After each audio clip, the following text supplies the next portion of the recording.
The example speaks. Geronda.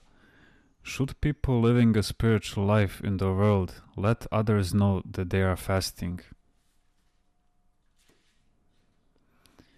When it is a matter of the prescribed times of fasting, such as Wednesdays, Fridays, and the other Lenten seasons, then we should, because it is a confession of faith.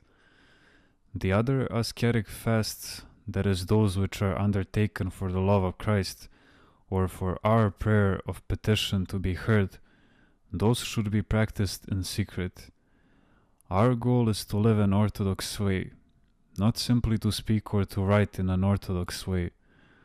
This is why you see a sermon does not inform, does not change the life of a person, no matter how good it is, unless the preacher is actually living the faith. Geronda. What happens if the one who hears or reads a sermon has a good and open disposition? Well, then he already has divine grace, and that's why he can benefit from such a sermon. One who does not have this good disposition, however, will take and examine what a preacher is saying, and will not receive any spiritual benefit from it. It is relatively easy to think in an orthodox way. To live the orthodox way of life requires effort. Once a theologian gave a talk urging people to go and donate blood because there was a shortage, and indeed many were motivated to go and donate blood. However, he himself did not donate even a single drop, even though he had plenty. The people were then scandalized, but he responded by saying, by speaking to the people and motivating them to donate blood, count as if I had given much more. Thus he was able to ease his conscience. It would have been better if he had not given the talk but gone to donate a little blood of his own. One's life is what counts. I am a rightist, someone told me, who had no relationship with the church whatsoever. If you do not even make the sign of the cross, how can that be of benefit to you? I told him. A hand that does not make the sign of the cross has no particular benefit for being the right hand. How does it differ from the left hand that does not make the sign of the cross? If you are a rightist and you do not make the sign of the cross, how do you differ from the leftists? The goal is to be a spiritual person, living close to Christ. Then you can be helpful to others as well. When a person lives aright, then his work will inform others.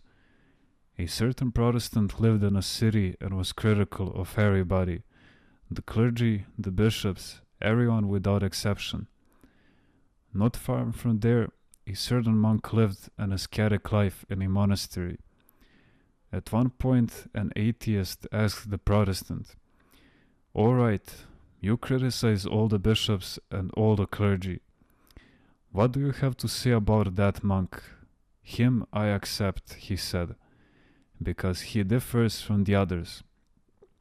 A faithful person who lives authentically will be of benefit to others, no matter where he may be." I remember a friend of mine who served as a policeman on the northern borders. In the area there were some Serb communists who were real atheists and committed members of the party. When Serb priests came to the Greek-Serbian border, the policeman would kiss their hand.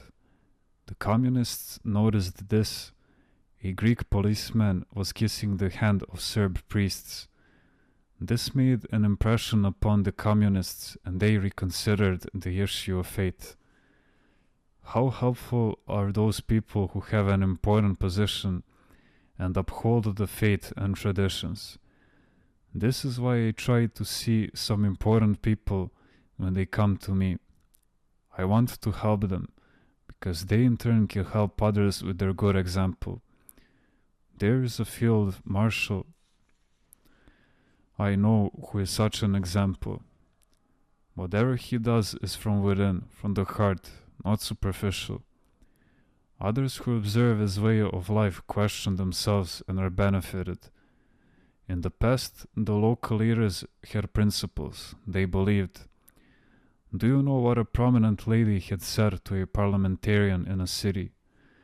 She had attended a dinner with her husband during the Dormition fast, and there was fish and meat on the table. She wasn't eating because she was keeping the fast. The parliamentarian noticed her and made the familiar remark, "The sick and the travelers need not keep the fast." "Oh yes, especially those traveling with ease in their car," she replied, and did not touch any of the non-Lenten food. Meanwhile, there was also a clergyman at the same dinner who addressed the group by saying, "It is my honor to be here with you this evening," and going on and on with endless praises and compliments. At one point, the clergyman was interrupted by the husband of the notable lady with an appropriate verse from the Psalms. "Put not your trust in princes and a son of man, in whom there is no salvation." The clergyman had obviously gone there to flatter the guests.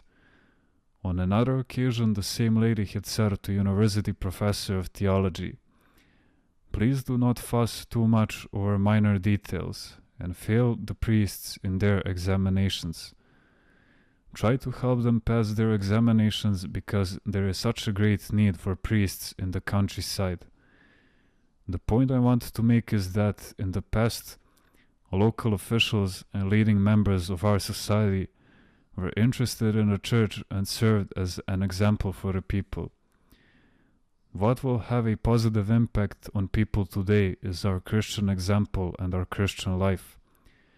Christians should be distinguished by spiritual heroism, nobility, sacrifice. This is why I tell lay people, love Christ, be humble, do your duty, and Christ himself will reveal your virtue to others. Virtue has a rule of its own by which it will reveal a person wherever he may be. Even if one should conceal himself, or even pretend to be a fool for Christ's sake, virtue will definitely be revealed, even at a later time, and the stored treasure, revealed altogether at last, will again help many souls, perhaps then even more.